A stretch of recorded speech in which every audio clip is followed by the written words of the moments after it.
ಗ್ರಾಮಸ್ಥ ನಾನು. ನನ್ನ ಮಗ್ ಇವತ್ತು ಒಂದು ಮಂಗ ಕಡ್ದು ಭಾಳ ಇಂಜೂರ್ ಆಗಿ ಭಾಳ ಸೀರಿಯಸ್ ಆಗಿದ್ದಾನೆ. ಸುಮಾರು 3 ತಿಂಗಳಾಯಿತು ನಮ್ಮೂರಾಗ ಮಂಗಗಳ ಕಾಟ.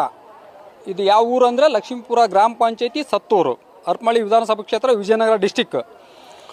ಸುಮಾರು 8-10 ಹುಡುಗರಿಗೆ ಕಡ್ದು ಆಪ್ರೇಷನಲ್ ಆಗ್ಯಾವೆ, ಇನ್ಫೆಕ್ಷನಲ್ ಆಗ್ಯಾವೆ. ಇವತ್ತಿನವ್ರಿಗೆ ಮಂಗಗಳನ್ನ ಹಿಡಿಯೋ ಕೆಲಸ ಯಾರು ಮಾಡ್ತಾಯಿಲ್ಲ. ಮೊದಲು ಗ್ರಾಮ ಪಂಚಾಯತಿಯಲ್ಲಿ ನಾನು ಆರೋಪ ಮಾಡ್ತಾನೆ, 2ನೇದು ಅರಣ್ಯ ಇಲಾಖೆ. ಮತ್ತು ಇವ್ರು ಅದಕ್ಕೇನು ಕತ್ತೆ ಹರಿಯಕದಾರ? ಇವ್ರೇನು ದನ ಕಾಯ್ತಾರ?